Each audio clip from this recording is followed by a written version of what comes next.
Bienvenue au podcast 100% mental. Je suis Thibaut, préparateur et coach mental et formateur en préparation mentale.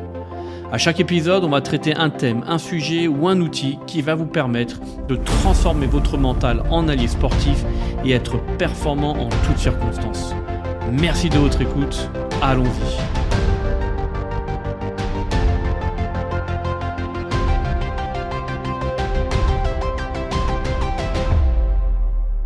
Bonjour à tous, bonjour à toutes, bienvenue sur ce nouvel épisode. C'était une interview un peu spéciale. Pourquoi ? Parce que c'est avec Geoffrey, donc il va se présenter à vous comme on a l'habitude de le faire.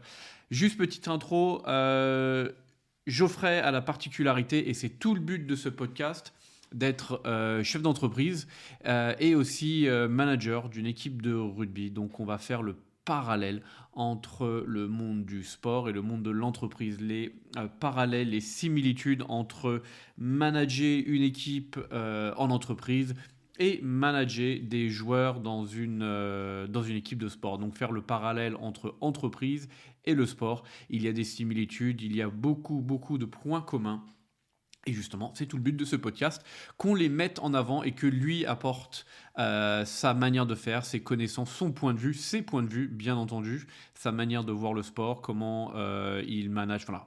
Tout ça dans cette interview qu'on va voir ensemble. Donc, sans plus attendre, je vous laisse découvrir et à tout à l'heure. Ciao, ciao. Bienvenue Geoffrey, merci beaucoup. Merci à toi de m'inviter. Et puis je te laisse la main maintenant, comme tu as l'envie. Ok.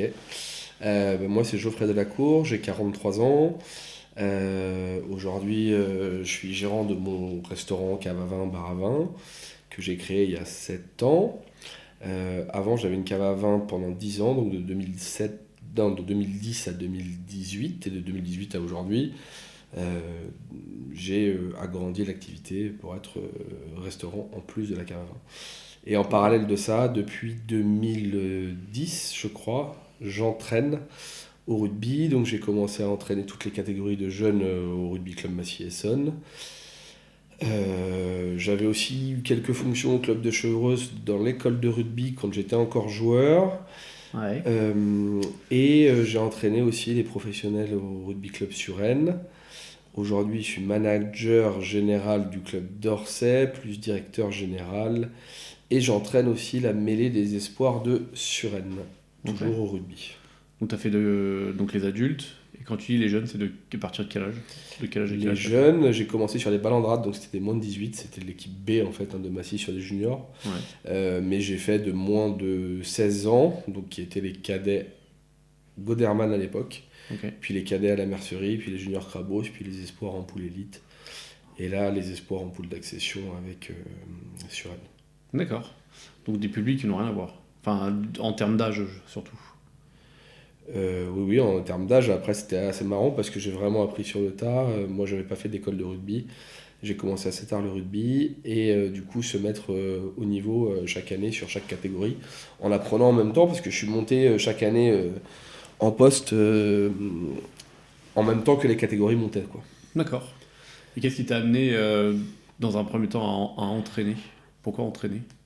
Entraîner, ça a été un peu fait sur le tas, c'est-à-dire que j'étais encore joueur et je commençais à m'ennuyer beaucoup sur le terrain. J'avais créé mon entreprise, donc j'avais besoin d'une rémunération parce qu'on ne se payait pas quand on débute. Et j'ai eu l'opportunité par un ami qui m'a dit qu'il y avait une place qui se libérait à Massy et que lui, il me verrait bien là-dedans parce que comme joueur, j'étais un peu un joueur qui s'interrogeait sur le jeu, qui s'interrogeait sur la façon de leader une équipe, sur toutes ces problématiques-là. Et donc je suis rentré là-dedans comme ça. Ok. Et si tu avec du recul, est-ce qu'il y a une tranche d'âge ou une catégorie avec qui toi tu trouves, ça passe mieux, tu prends plus de plaisir ? C'est pas du tout pareil. Moi personnellement, aujourd'hui, j'aime beaucoup entraîner les seniors. Mais parce que je trouve que c'est le niveau de jeu qui est le plus exigeant et où on peut aller le plus loin. Maintenant, pour en parler avec du recul, et dans le haut niveau, en tout cas, j'ai beaucoup aimé entraîner les Goderman, donc qui sont l'équivalent des moins de 15 ou des moins de 16, parce qu'ils sont encore un petit peu vierges dans leur tête et que tout est nouveau. C'est-à-dire qu'ils sont au haut niveau, mais qui viennent de clubs différents. Et quand ils arrivent dans des gros clubs, ils n'ont pas déjà ces ambitions d'être pro, en ayant des circuits qui sont très linéaires et où ils pensent que ils vont réussir. On a encore des mômes qui ont encore des étoiles dans les yeux, ne serait-ce que de faire du rugby et pas voir une carrière là-dedans, quoi. Ouais, ils sont plus spontanés, ils sont plus malléables, j'allais dire, dans l'apprentissage. Ouais, je pense qu'ils sont plus malléables. Ils sont aussi tous les émerveillent un petit peu, quoi. Ok. Voilà. Alors que l'adulte, un adulte, il a aujourd'hui quand même beaucoup plus de... Alors, en fait, ça dépend un peu des niveaux. C'est-à-dire que si tu es sur des adultes pros, ils ont des envies de compétences, bien évidemment, mais ils sont là pour gérer leur carrière. On sait qu'un entraîneur a de passage et les joueurs le savent très bien. Donc ils ont même appris à vivre avec ça, donc il n'y a pas trop mettre d'affectif là-dedans, même s'il y en a qui le font toujours, bien sûr. Par contre, selon les divisions où tu es, moi j'étais en Fédéral 2 avec Orsay, ils ont des demandes quand même de joueurs qui ont envie de progresser, de s'épanouir, etc. Après, ça dépend toujours des publics, c'est-à-dire qu'un joueur qui a 20 ans, qui sort de Crabos ou de niveau espoir, et qui est encore dans ses doux rêves de pouvoir évoluer à haut niveau, a des attentes, et un joueur qui a 30 ans et qui redécouvre le rugby comme on sait l'entraîner en étant entraînant, lui est beaucoup plus dans une logique de j'ai envie de m'éclater et je trouve ça génial, alors que le jeune, c'est une normalité que d'avoir de bons entraîneurs. Et il en est quoi, qu'en est-il du côté individuel? Je me dis que quelqu'un qui est un sportif qui veut toucher au niveau pense plutôt à lui, sa propre carrière. Alors que peut-être qu'un jeune ou un niveau amateur, même adulte, il est plutôt sur le collectif. C'est peut-être mon illusion, mais c'est ce que je me dis. Je pense que ça dépend beaucoup de l'éducation que tu as reçue, D'accord. Du groupe de pairs que tu as, des éducateurs qui t'ont marqué. Par contre, ce qui est sûr, c'est que oui, on a vu la progression dans les années 2010, entre 2010 et 2020, de joueurs qui avaient des volontés de déjà choisir leur match, qui s'inscrivaient moins dans un collectif et qui étaient sur des logiques de carrière. Ok. Et des jeunes que toi, t'as accompagnés à Massy, qui maintenant font du haut niveau, est-ce qu'ils ont dû s'adapter en termes de mentalité un peu différente? C'est-à-dire que, je sais pas moi, Crabos, autres, ils étaient là avec leurs potes pour s'amuser, et dès qu'ils sont passés dans le haut niveau, ça a un peu changé, ou ils gardent cette même envie, c'est peut-être, je sais pas...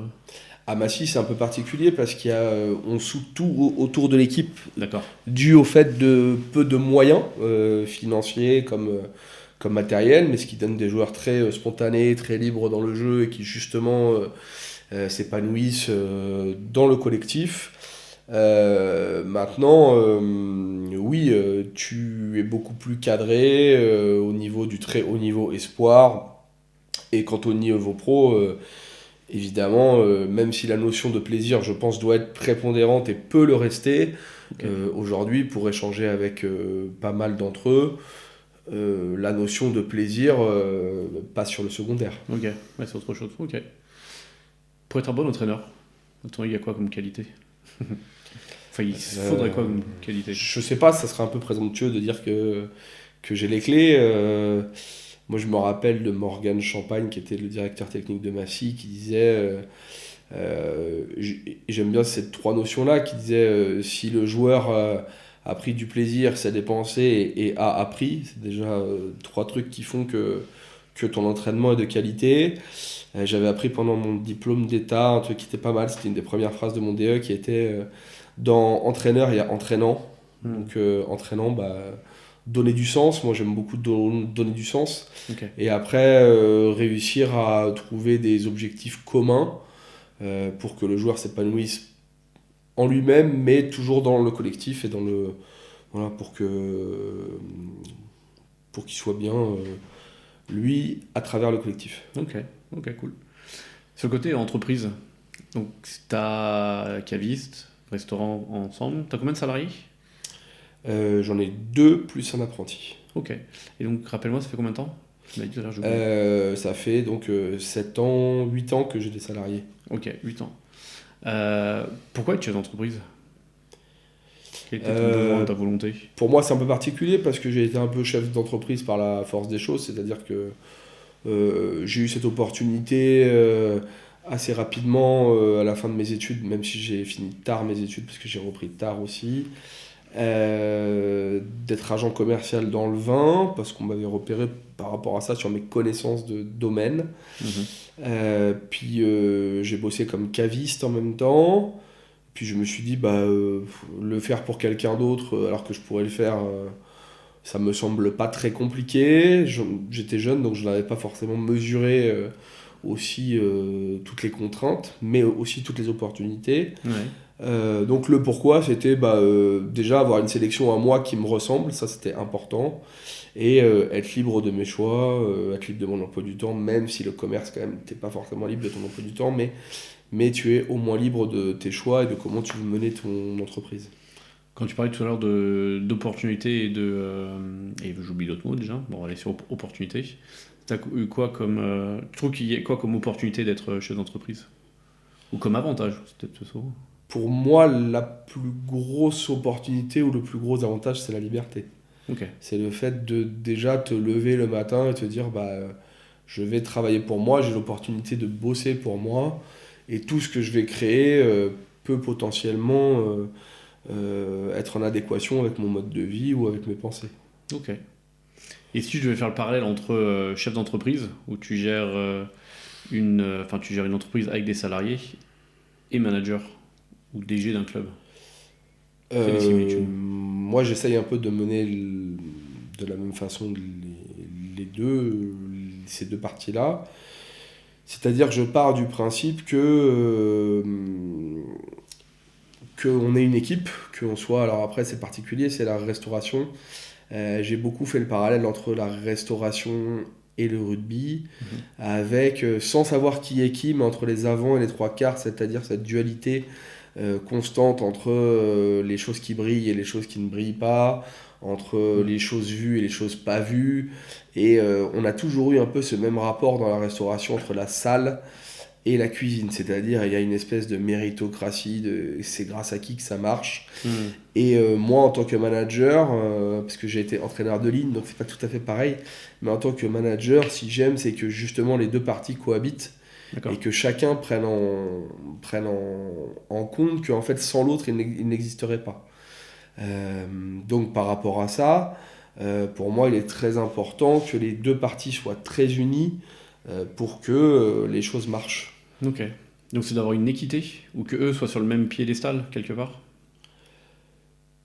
L'idée, c'est que l'un puisse se dire qu'il ne marcherait pas sans l'autre. D'accord. Et que Ok. chacun soit, non pas au contraire attendre que l'autre fasse, mais que chacun soit reconnaissant Hmm. que l'autre fait bien sa tâche et que du coup ça me facilite le travail et que c'est grâce à ces deux, à ces composantes de chacun des parties que les choses marchent. Comment tu fais justement?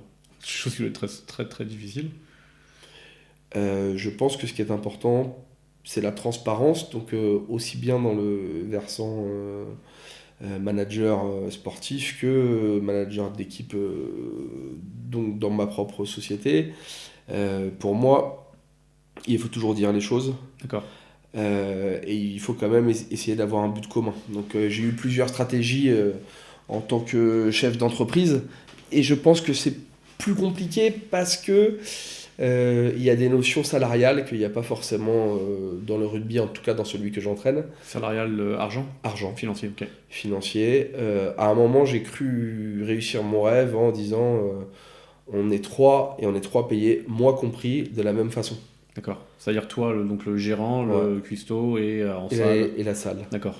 Et j'ai dit, bah ça y est, j'ai atteint mon rêve, on est tous sur un pied d'égalité, ça sera super.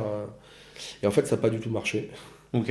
Ça n'a pas du tout marché parce que c'était plutôt, bah moi j'en fais plus et l'autre il en fait pas comme ça. Donc en fait, ça m'a quand même remise en question et notamment sur la capacité à dire les choses et à trancher en fait. Pour moi, je pense que c'était une façon de peut-être moins trancher et de dire, bah, comme on est tous sur un pied d'égalité, bah, chacun doit faire en sorte que. Et Ok. or, bah, quand il n'y a pas de leader, quand il n'y a pas ou moins de cadre ou pas de cadre, bah, en fait, on se rend compte qu'il y a toujours des gens qui veulent tirer la couverture à eux. C'est quoi, c'est de l'ego, fierté, C'est de ambition? l'ego, c'est de la fierté, c'est le fait de gagner plus aussi, hein, on n'est Ok. pas sur des sommes extraordinaires. Donc l'idée, voilà, moi c'est vraiment de leur dire, bah, si on bosse bien, vous êtes augmenté, moi je suis content, la boîte va bien, elle perdure. Dans le sport, c'est complètement une autre vision, c'est-à-dire que même dans le sport pro, on est quand même, aujourd'hui on le voit, on passe d'un entraîneur à un autre et on n'a pas le même rendement. Ça veut Mhm. dire qu'à un moment donné, on s'épanouit dans un cadre qui est plus ou moins facilitant pour le développement du joueur ou pour le développement de du salarié. Mais ça n'a rien à voir, je pense, dans le type de management, même si moi, c'est mon idéal que de manager mon équipe comme mon équipe de rugby. Ok. Et si un jour tu es amené à manager et diriger un club de rugby, donc avec des pros, donc avec des salaires, tu retenterais l'expérience de mettre tous les mêmes joueurs au même pied d'égalité? Enfin, de dupliquer ce que tu avais fait dans l'entreprise, dans le sport? Alors, quand je suis arrivé sur Orsay, il y avait des primes de match qui arrivent quand même à des sommes pas mal, hein. Mhm. C'est-à-dire qu'on peut arriver à 400, 500 balles par mois, et c'est quand même Ok. pas rien pour des Ouais. joueurs de Fédéral 2. Et j'avais créé une autre échelle, et je pense que si je devais refaire, ça serait pareil. C'est-à-dire, pour moi, ce qui a été important, c'est pas tant que tout le monde ait le même salaire. Est-ce qu'on peut dire qu'un jeune qui monte en équipe à 18 ans, Ouais. il gagne autant que le joueur qui a 32 ans alors, idéalement, si la nature était bien faite et qu'on ait beaucoup d'argent, ça me dérangerait pas que. Mais or, c'est pas le cas. On n'a pas des moyens illimités. Ouais.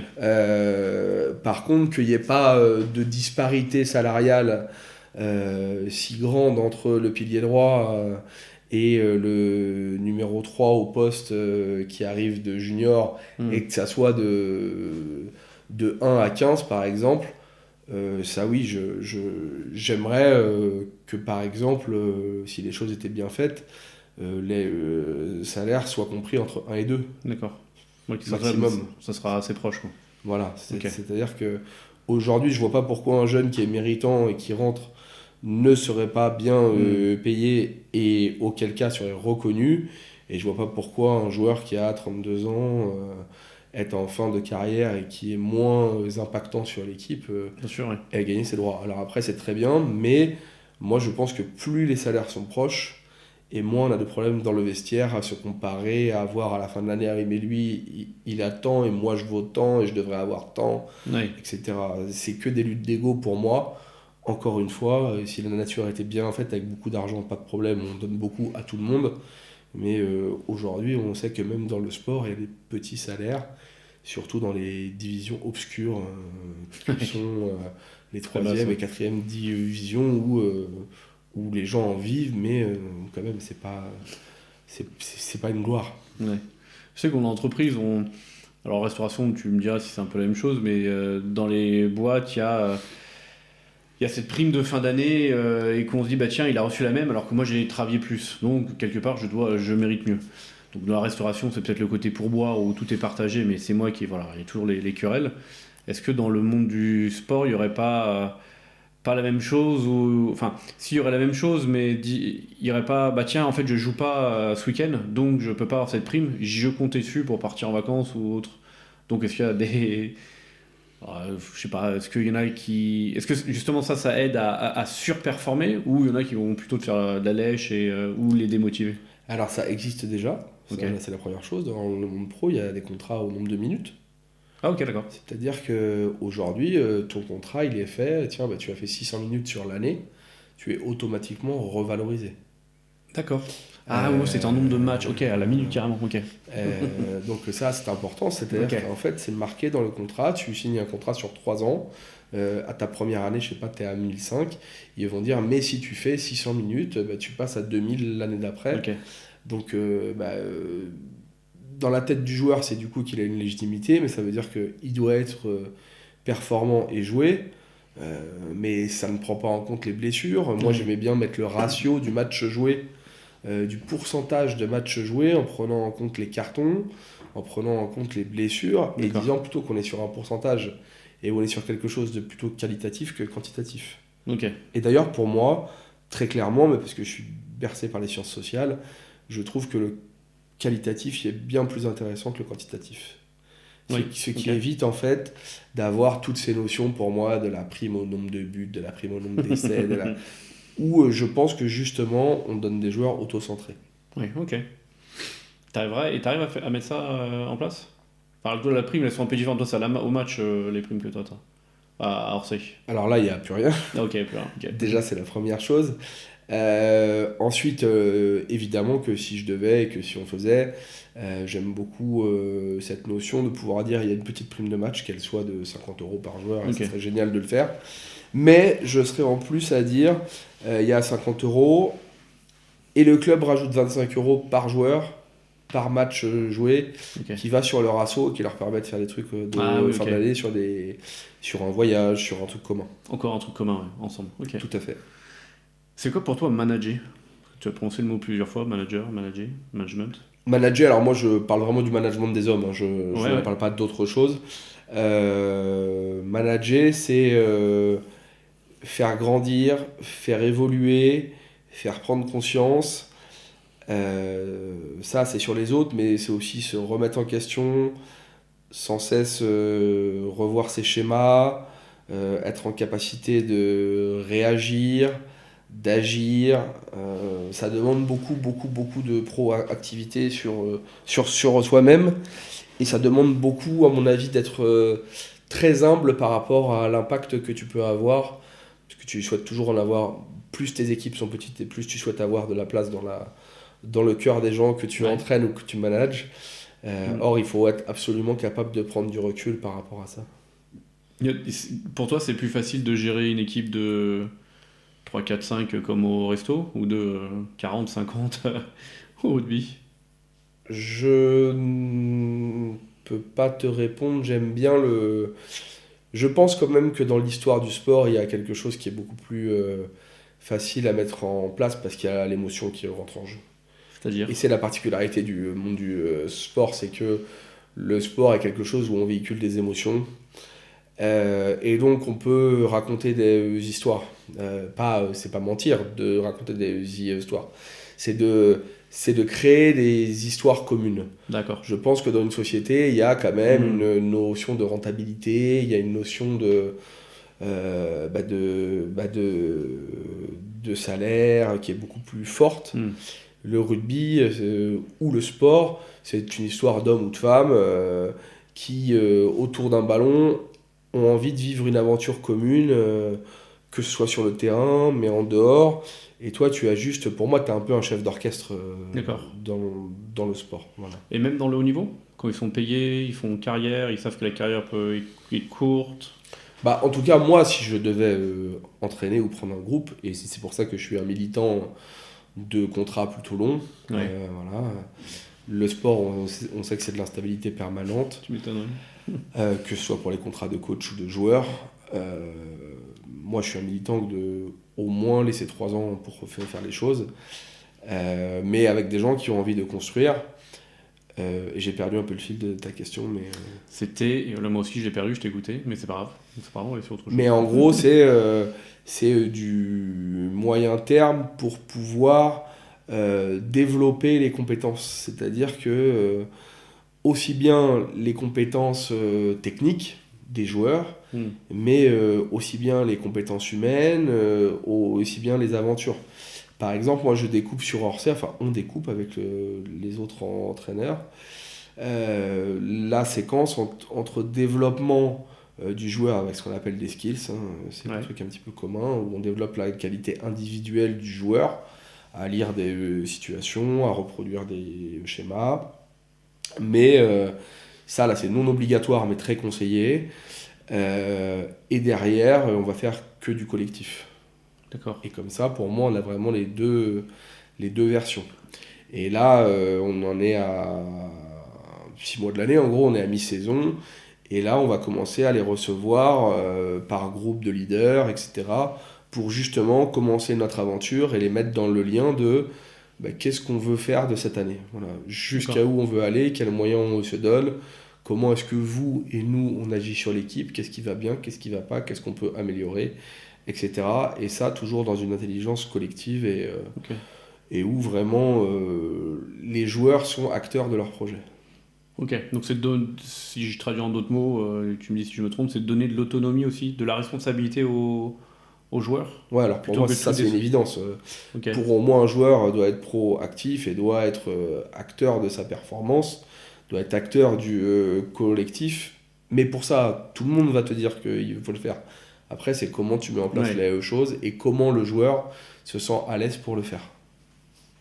Ouais, parce que je trouve que l'être humain alors je dis pas qu'on est tous individualistes, hein, mais dans le monde de l'entreprise, alors le sport peut-être un peu moins, mais le monde de l'entreprise, c'est toujours, c'est pas de ma faute. C'est pas moi, c'est pas mon champ de travail, c'est pas moi de le faire. Donc si c'est mal fait ou si c'est pas fait, c'est pas de ma faute, c'est l'autre. Toujours ce côté à mettre ça sur le dos de quelqu'un d'autre. Dans le sport, c'est un peu. Alors, le rugby, on connaît, parce qu'on connaît très bien tous les deux, mais ce qui est moins le cas dans le rugby. Mais toi qui vois les deux, justement, le rugby et l'entreprise, est-ce que tu vois une différence peut-être là-dessus? C'est toujours pareil, dans la mesure où il y a euh, au, au moins il y a d'argent. Ouais. Donc je reviens sur le rugby, mais je reviens sur le sport en général. Alors, je ne parle pas de sport de haut niveau. Hmm, Je, je parle de comment tu as envie de manager et comment tu as envie de faire progresser ton groupe. d'accord. Aujourd'hui, je ne connais pas de joueur qui n'a pas envie de prendre de responsabilités, c'est très rare. Ok. Plus le joueur vieillit, plus il a envie d'être acteur. Pourquoi moi je fais que de me battre avec mes bénévoles pour leur expliquer que le joueur est un futur bénévole. Hmm, Donc oui, peut-être que sur cet instant, ils touchent un peu d'argent, que ça les agace, parce que eux, à leur époque, c'était pas comme ça, et on a des vieux grincheux qui sont jamais contents hmm, sur des choses, mais dans tous les clubs, et c'est normal. Pour autant, on forme de futurs bénévoles aussi, c'est-à-dire que ils s'approprient le club, ils s'approprient d'abord le jeu, mais ils s'approprient le lieu, ils s'approprient le système en place.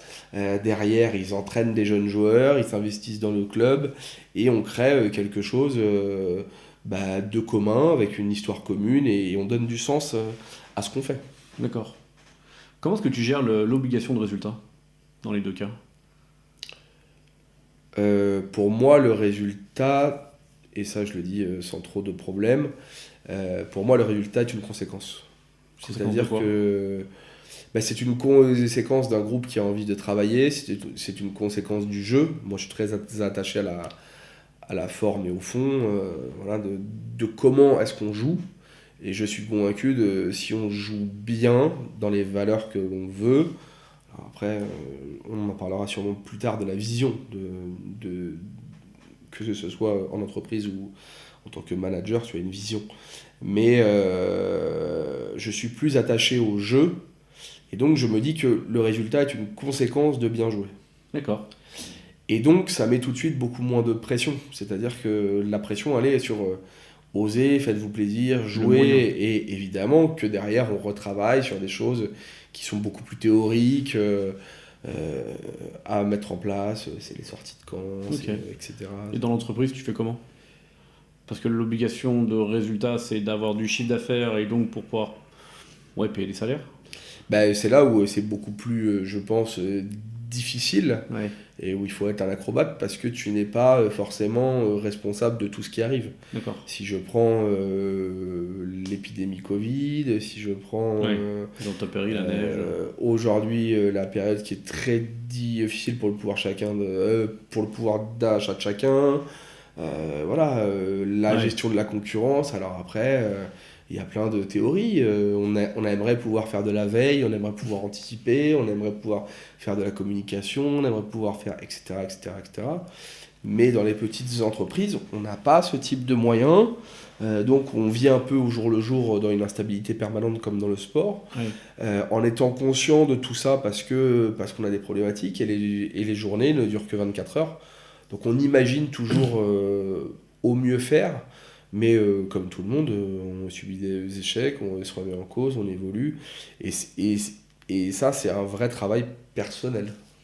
Et en t'écoutant, mais aussi en te connaissant personnellement, j'ai l'impression que l'entrepreneuriat ou l'entreprise, il y a beaucoup plus de notions de choses non maîtrisables, des choses où tu peux pas contrôler, alors que le sport, j'ai l'impression que tu as un peu plus de choses que où tu peux avoir un contrôle, une influence, une maîtrise. Ouais, et à la différence, c'est que va demander à des employés s'ils ont envie de bosser, Oui, ils ont envie de se lever le matin pour aller bosser. Peut-être qu'il y en a, mais que ce soit dans ton entreprise, dans une autre, dans ce que tu veux, ce qui va les intéresser au premier lieu, et notamment quand ils sont jeunes, entre 20 et 30 ans, c'est le salaire. ouais, Aujourd'hui, il y a trois leviers, il y a le salaire, il y a la liberté, et il y a comment dire, l'ambiance. C'est les trois critères faciles que l'on peut citer et connaître, d'accord. et sur lesquels on joue dans la motivation. Au sport, tu te dis quand même que les mecs ils viennent et ils viennent faire ce qu'ils ont envie quoi. Et il y en a quand même, je pense, très peu qui viennent en se disant ça me fait chier de venir. Donc c'est ça la grosse différence, je pense. Sauf dans le pro, peut-être le haut niveau pro. Bah, je le souhaite pas. Non, Je ouais. pense qu'il y en a Ouais, toujours, peut-être en fin de carrière. Peut-être qu'il y en a aussi qui ont compris que qu'ils ne s'épanouissaient pas, mais ils gagnent tellement bien leur vie ou ils gagnent bien ouais. leur vie que Continue, qui y restent. Et il y a aussi ceux qui vivotent là-dedans, qui ont pour l'instant pas de diplôme et qui sont toujours en construction et D'accord. qui en profitent au maximum. Mais je pense quand même que quand ils vont sur le terrain, ils sont contents d'y aller, ils sont contents de rejoindre les copains, ils sont contents de prendre du plaisir. Avec évidemment toutes ces notions de plus tu montes et t'es pro, de plus de concurrence, de choix de l'entraîneur qui te frustre, une frustration énorme, des vrais problèmes psychologiques de joueurs. Et ça, il y en a beaucoup. Pourquoi il y a autant de drogue, pourquoi il y a autant de problèmes, pourquoi ben, parce qu'en fait, tout le monde pense que c'est le milieu des bisounours, mais c'est très dur d'être professionnel, très dur. En quoi c'est difficile? Bah, un petit peu ce que j'ai dit. Déjà, je ne connais pas de métier où on est autant jugé. C'est-à-dire que aujourd'hui, je parle en joueur, mais un entraîneur c'est pareil, mais un joueur c'est encore pire. Il s'entraîne le lundi, il est jugé par l'entraîneur. Ouais. Il s'entraîne le mardi, il est jugé par un entraîneur. Il s'entraîne le mercredi, il est jugé par ses pairs. Il joue le samedi, il est jugé, il a des notes sur sa performance. Il est jugé par les spectateurs. Alors tout le monde va te dire, oui, mais avec ce qu'il gagne, oui, ok, avec ce qu'il gagne c'est une chose, mais être jugé tous les jours, toutes les heures, sur chaque action que tu fais, c'est très rare en fait dans les autres travaux. Moi je ne connais que là. Avec des contrats qui ne sont pas des CDI, avec le fait de bah, tu te blesses, comment tu fais, avec la valse des entraîneurs, avec la valse évidemment de leur pensée et de leur vision sur comment est-ce qu'ils entraînent, comment est-ce qu'ils font le jeu. Et ça peut être à l'opposé. Aujourd'hui, on va prendre, je sais pas, des modes de jeu. Je pense qu'on écoute Hugo Mola ou Urios, on se doute que potentiellement c'est pas la même façon de manager. Ouais. Et c'est surtout pas la même façon de voir le rugby. Pour moi, j'en ai une que je préfère. Maintenant, ça veut pas dire que c'est la bonne et elle marche pas avec tout le monde. Et les joueurs, ils doivent jongler là-dedans tout le temps. Donc c'est aux joueurs de s'adapter à l'environnement et donc à l'entraîneur aussi. Je pense que le monde pro il le demande. Ok. Moi, je suis pas pour. C'est-à-dire qu'aujourd'hui, pour moi, un bon entraîneur, un bon manager, il va développer les joueurs vers ce que lui a comme vision. D'accord. Et évidemment que bah, plus il avance et plus il mieux peut les choisir et mieux les connaître. Et pour ça, il faut les connaître aussi humainement. Voilà, je pense que c'est très important. Tout comme tu es salarié dans une boîte. Voilà. Pour moi, c'est quelqu'un qui fait avec ce qu'il a et qui, après, par petites touches, arrive à emmener les joueurs dans le style de jeu qui plaît aux joueurs, mais qui lui plaît à lui Parce qu'en fait, si le manager prend du plaisir, potentiellement les joueurs en prendront. Ça va un peu de fait. Alors que dans l'entreprise, on dit toujours c'est au manager de s'adapter à ses salariés. C'est pas l'inverse. On parle très peu de ça. On dit toujours c'est l'entraîneur qui doit être à l'écoute, s'adapter, etc. Alors que là, tu dis dans le monde du rugby, haut niveau, c'est plutôt l'inverse. Ouais, je pense que les deux, c'est-à-dire, mais moi je pars vraiment du principe que le manager doit s'adapter. Ok. Ouais. Et, tu sais, tout à l'heure, tu parlais de vision, c'est-à-dire que dans le sport de haut niveau, donc on parle rugby, c'est l'entraîneur qui arrive avec sa vision du jeu, sa vision, et il la met en place avec les joueurs qu'il a, il essaie d'en trouver deux, trois autres, etc. Comment est-ce qu'un manager en entreprise peut transmettre, c'est ça, transmettre sa vision aux salariés? Bah, je pense déjà qu'il y a déjà deux niveaux. Il y a le stratégique et l'opérationnel, donc on marche pas de la même façon. Ouais. On va plutôt parler de l'opérationnel, puisqu'on est sur le management des hommes. Bah, déjà, il faut qu'il absorbe la vision de son N+1 et de son N+2. C'est-à-dire qu'il a quand même des comptes à rendre. Alors aujourd'hui, c'est le manager avec ses entraîneurs, mais euh, avec ses présidents, pardon. Mais on entend de plus en plus, tiens, deux Zerbi, Longoria et Benassia, ils s'entendent exceptionnellement. Et pourquoi c'est important? Parce qu'en fait, ça décharge de pression le manager. Donc pourquoi je dis que sur les entreprises c'est important? Parce que déjà, il faut que tu sois en phase avec ce que te demande ta hiérarchie. Ouais. À partir du moment où tu es en phase avec ce que te demande la hiérarchie, tu vas pouvoir agir dans l'opérationnel sur tes salariés. C'est-à-dire dire, bon bah voilà, moi j'ai telle marge de manœuvre, je peux faire évoluer le truc et venez, on y va tous ensemble. Et voilà comment je vais procéder. C'est pour ça que ces notions d'être transparent, c'est voilà ce qu'on a de possible, voilà vers quoi on veut tendre. Maintenant, on va bosser ensemble pour y arriver sur ça. Ok. Donc c'est d'avoir la même vision ensemble. Et donc c'est bizarre, enfin c'est marrant, c'est la même chose qui me revient à l'esprit, c'est d'enlever le côté individualiste et penser à un objectif commun, remettre, est-ce que c'est l'institution, je sais pas, c'est peut-être un peu trop grand, mais L'institution, c'est vrai dans les très grands clubs. ouais. Est-ce qu'on peut dire aujourd'hui, demain à la part des anges, puisque c'est de ça qu'il parle, il y a une institution, je trouve que le terme est trop fort. Par contre, de s'imprégner de l'ambiance et du passif, bien sûr. Tes valeurs, de l'image, tout ça. Bien sûr, des valeurs, de l'image. Je me rappelle d'un de mes salariés qui avait dit à un autre quand il arrivait, qui avait dit, mais tu te rends pas compte, le choix des vins, c'est ultra dur ce qu'il a fait. Aujourd'hui, je pense que je prends 99,9% des gens qui viennent bosser ne savent pas ce que c'est. D'accord. Et ça serait bien de leur dire, mais je suis pas sûr que ça les intéresse vraiment. Ce qu'ils comprendront aussi.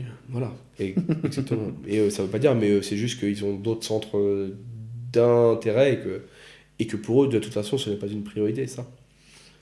Est-ce que d'avoir des salariés qui font un métier passion, donc qui seraient passionnés du vin ou de la restauration, ça serait plus simple? C'est une évidence. En quoi ça serait plus simple? Parce que moi, personnellement, je suis passionné par ce que je fais. Je pense que ne pas avoir des profils similaires est très important, Ok. mais qu'avoir des gens qui comprennent ce que tu veux faire et qui partagent la même vision de passion. Alors, un serveur, ça va être, mais moi j'adore le contact, j'ai envie que la personne elle rentre et qu'elle rentre chez elle, qu'elle ait vécu une expérience, c'est très à la mode comme terme, vivre des expériences dans un stade, dans un truc. Mais en attendant, c'est quand même ça, ce qu'on recherche, c'est que la personne passe un très bon moment. Et puis on se sent moins seul dans les choix, quoi. C'est-à-dire qu'aujourd'hui, avoir quelqu'un qui est à ses côtés, partage tes choix, voire t'encourage, voire va dans le même sens, c'est plus simple pour vendre derrière, c'est plus simple pour en parler quand t'es pas là, etc. etc., etc. Évidemment que des gens passionnés, c'est le top. Je crois qu'on avait déjà parlé tous les deux de Hugo Mola qui dit moi j'ai une génération de joueurs incroyables qui aiment le rugby, qui quand ils jouent pas vont voir des matchs de leurs copains de Fédéral 3, qui regardent tous les matchs des quatre coins du monde. Voilà, ce sont des passionnés et c'est pour ça qu'ils ont des performances aussi fortes et que du coup ils ont un vécu commun aussi fort. C'est quoi cette passion? C'est effectivement de voir ce qui se fait à droite à gauche, donc c'est aussi de se remettre en question. Tu penses que ça va de pair? Je pense surtout que c'est aussi, alors de une c'est ça, c'est de comprendre ce que font les autres, tout le temps. Mais ça permet aussi tout le temps en fait c'est un puits à idées quoi. Ça n'arrête jamais, ça fuse. Pourquoi aujourd'hui, on dit, bah tiens, ça serait bien de faire un foot alors qu'on fait du rugby, parce qu'en fait, ça vide la tête et ça permet de voir autre chose et ça permet de faire de l'informel et ça permet donc en fait d'avoir des infos, de sortir un peu de tout ça et de faire un bouillon de culture pour avoir le top tout le temps. Ok. Être toujours très, très imaginatif euh, sur toutes les situations, quoi. Un sujet un peu différent, on en a déjà parlé, c'est Alexandre Mullier, président de Versailles, qui dit que pour lui le foot est un divertissement. Et débat, long débat. Qu'est-ce que toi t'en penses? Donc parce que lui il veut gérer ça comme une entreprise, mais une entreprise de divertissement. Bah, pourquoi pas? Encore une fois, c'est une vision. Moi, je suis pas contre. Aujourd'hui, encore une fois, je vais reprendre Toulouse, mais Ouais. je vais prendre autre chose à une échelle comme Versailles, c'est en D2, C'est en en national. national. Ouais. Bah, moi, je suis Versaillais, j'ai une équipe qui joue bien au foot, qui joue avec un joli football, avec des ballons au sol, qui joue Hmm. en 2 touches de balle et qui joue très bien. Bah, je considère ça, bah, je vais aller voir un match pour me divertir. Peut-être que après il meura parce qu'il y a une stratégie marketing, Ouais. etc., qui est top, enfin en tout cas qui est visionnaire pour la division. Mais la première chose, c'est que évidemment que le sport est un divertissement. Les spectateurs viennent quand même se divertir Ouais. pendant ce temps-là. Ils ne pensent pas à leurs problèmes, C'est ça. ils ne pensent pas à tout ce qu'il y a autour. Ils voient quand même un spectacle. Hmm. Donc Leur oui, faire, leur oui, faire vivre une expérience, comme tu disais. ouais. Alors, C'est encore autre chose. alors moi là, je reste vraiment sur le terrain, c'est-à-dire D'accord, sur ok. le pré. C'est pas un divertissement parce qu'il y a une buvette avec McDo. C'est pas avoir le plus beau resto du monde en dessous. Je suis pas là pour. Non. Ouais. Le divertissement, il est sur le terrain. Évidemment que des meilleurs sièges, c'est bien. Évidemment que des toilettes où tu fais pas la queue, c'est bien. Évidemment que des bonnes bières, c'est Hmm. très bien, etc. Mais ça ne demande pas non plus forcément aujourd'hui ce qu'on veut forcément mettre en place. D'accord. Ouais, ça rejoint ce que tu dis. Sur le terrain, ça te fait penser à autre chose. Et tout à l'heure, tu parlais d'émotions aussi. Ça te fait vivre des émotions, quelles qu'elles soient d'ailleurs. Tout à fait. Victoire, défaite, n'importe. Et ça ramène les gens ensemble. Ouais. Cool. Ok. Si tu avais deux, trois conseils à donner pour quelqu'un qui veut devenir entraîneur, quel que soit le sport, qu'est-ce que tu lui donnerais comme conseil? Euh, Être sûr de ce qu'il veut faire. Ok. Je reviens avec cette image de vision, mais voilà. Un entraîneur, pour moi, c'est quelqu'un qui a des partis pris. Voilà. Si tu n'as pas de parti pris, n'y va pas. Ok. Voilà, c'est très important. C'est aimer les autres. D'accord. Voilà, parce que je pense que si t'aimes, t'as envie d'aider. Si t'as envie d'aider, tu vas te structurer pour le faire. Tu vas te former. Tu vas évoluer. Tu vas te remettre en cause. Tu vas donner. Tu vas D'accord. prendre. Voilà. Donc ça c'est très important. Et la troisième chose, bah, de toujours s'accrocher parce que c'est dur. Et deux, trois conseils en tant que chef d'entreprise. Quelqu'un qui veut être chef d'entreprise. Euh, Avoir une. Alors c'est un mot à la mode un peu, et c'est employé un peu à tort et à travers, mais une résilience très forte. Ok. C'est-à-dire que tu peux vouloir agir, tu peux vouloir faire, mais tu es quand même dans un environnement qui est ou très favorable ou pas très, et avec une instabilité en ce moment qui est assez difficile. Mhm. Mais du coup, oui, une résilience, être capable de prendre du recul. Et pareil, ça remet de courage et foncer parce que c'est quand même une expérience qui, quoi qu'il en soit, fera grandir. Comme manager en entreprise, enfin chef d'entreprise et manager en équipe, il y a des. On a vu qu'il y avait beaucoup de similitudes. Pourtant, les motivations du départ ne sont pas forcément, enfin même loin d'être les mêmes des fois. Je me dis que chef d'entreprise, comme tu disais tout à l'heure, c'est la liberté. Enfin, la liberté au sens large peut-être. La liberté de dire bah, je fais comme je veux, je n'ai de compte à rendre à personne. Peut-être aussi d'avoir une liberté financière aussi. C'est autre chose, quand ça marche bien.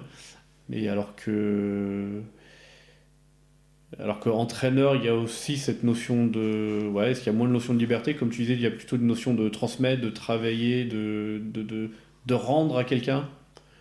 Oui, oui, alors je pense qu'entre le chef d'entreprise et le manager dans la même boîte, c'est pas tout à fait pareil, mais oui, entre le chef d'entreprise qui lui doit vraiment diriger, il y a au départ, en tout cas, ce qui crée, c'est être libre sûrement, mais ça, je pense que c'est vrai dans les entreprises que tu crées, toi, Oui, de toutes bien sûr. pièces. C'est-à-dire que si tu reprends une entreprise, tu es baigné là-dedans Oui. dès ton plus jeune âge pour reprendre la boîte de papa ou Hmm. pour donc tu as le capital social, culturel, économique pour arriver à tes fins. Ce qui n'a rien à voir de quand tu crées ta boîte ou Bien de sûr, ouais. pourquoi est-ce que tu deviens un manager d'entreprise qui là, je pense qu'il y a vraiment cette notion de transmettre quand même. Oui, d'accord. Ça quand même présent, ok. Tu te verrais d'entraîneur d'un sport individuel? Bonne question. Euh, C'est Bonne pas... question. Je sais pas, Ok. je me suis jamais posé la question.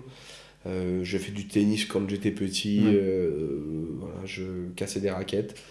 Euh, J'étais pour les anciens Henri Lecomte bis, avec beaucoup de caractère.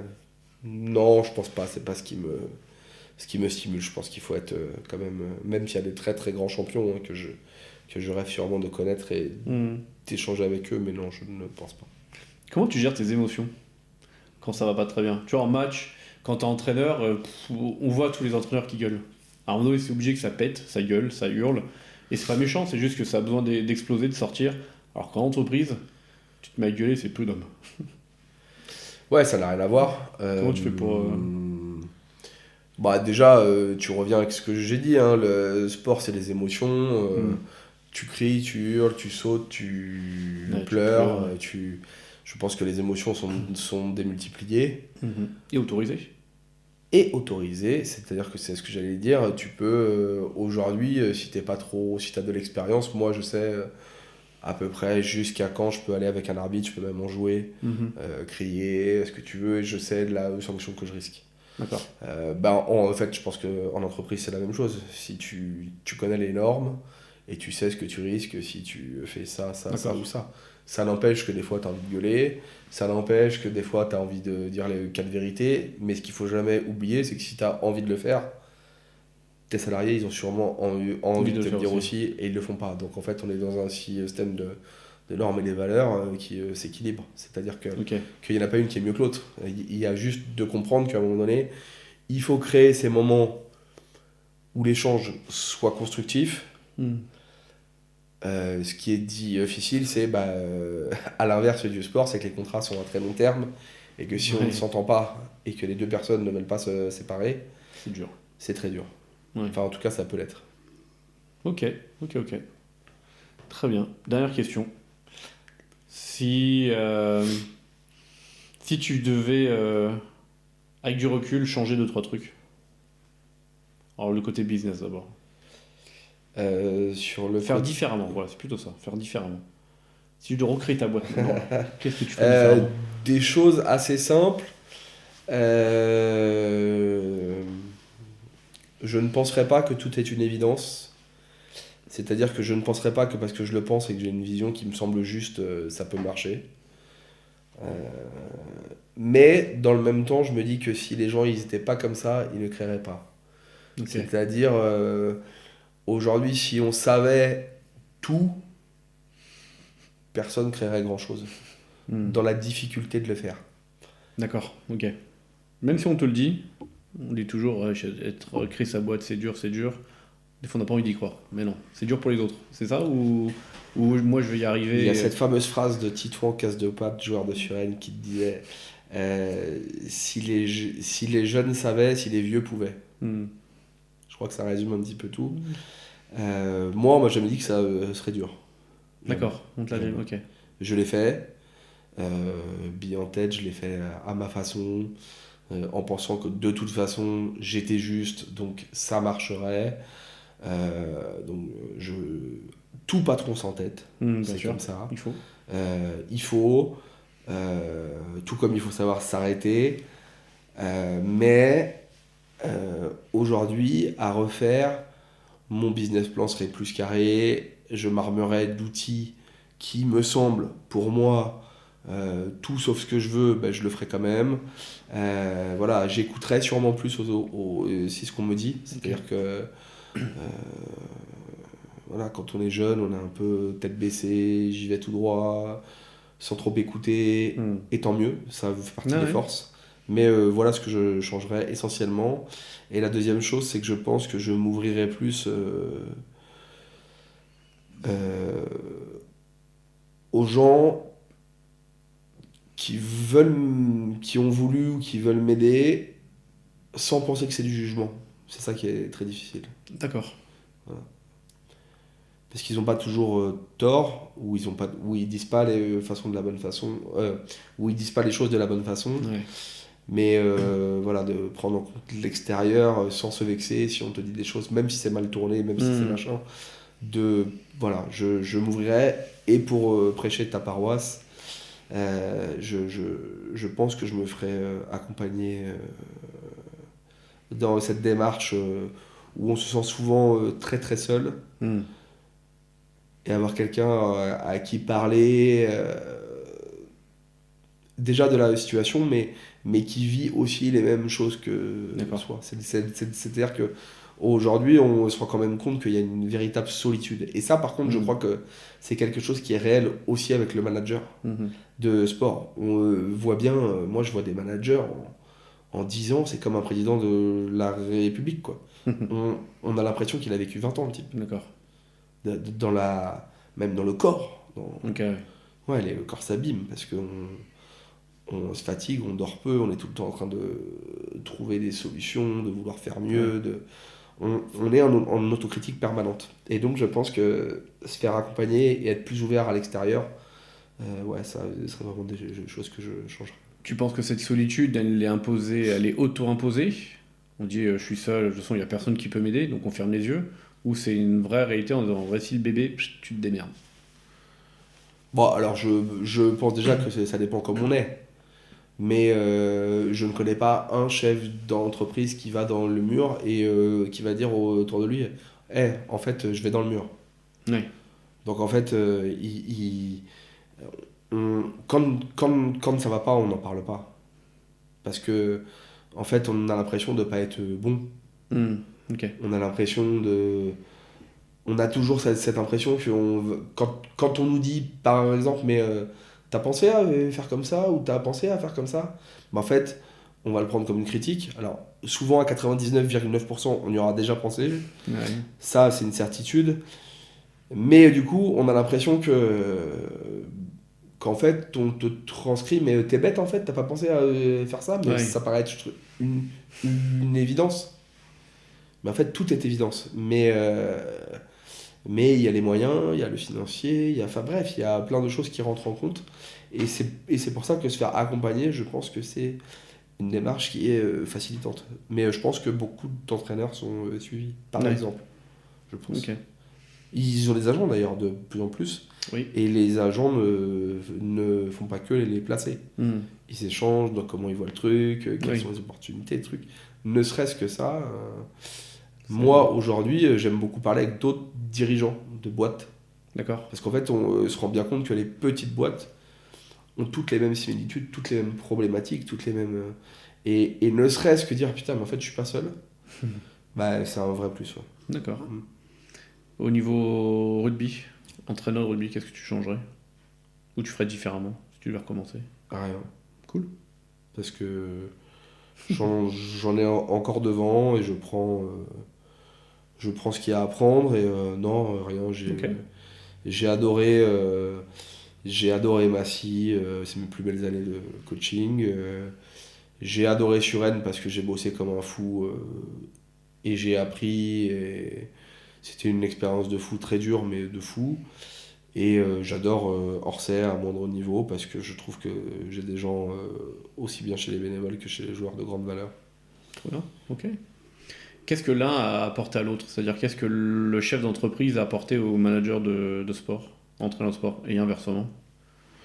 Le chef d'entreprise m'a apporté sur le terrain le côté sûr de moi, même Ok. si je pense que j'en manque pas, mais je pense que ça le met en avant quand même, ce côté voilà, où je sais m'exprimer devant un groupe, où je sais parler, Hmm. où je sais où je veux aller. Donc toujours pareil, cette vision, ce côté voilà, je veux y aller et je sais comment y aller. Voilà. Et de l'autre côté, qu'est-ce que ça a apporté? Euh, Qu'est-ce que a apporté le rôle d'entraîneur dans mon entreprise? Bah, le fait de ne pas lâcher. D'accord. Pour moi, le sport, on lâche jamais. Bah, voilà. Donc, faut aller au bout du bout du bout du bout des choses et après dire bon, bah, ça marche pas, ça marche pas. Cool. Ou ça marche, ça marche.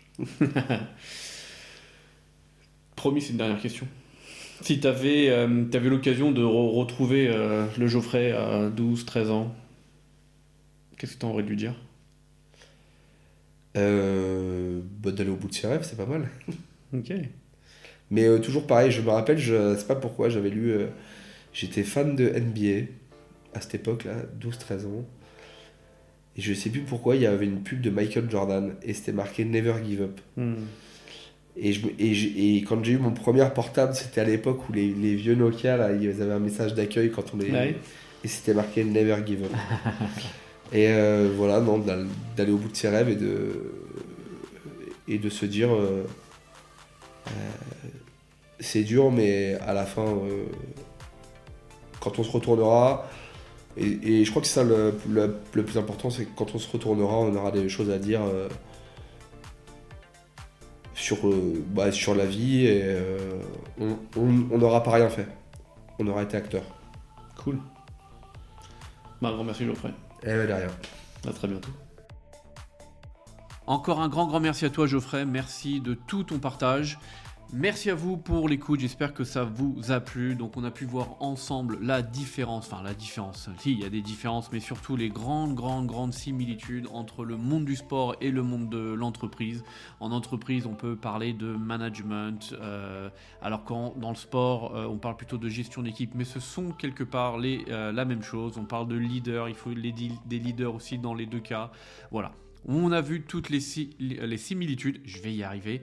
Et donc encore un énorme merci à Geoffrey de tout ton partage et merci à vous pour toute cette écoute. Un grand merci, passez une très belle journée à toutes et à tous et je vous dis à très bientôt. Ciao.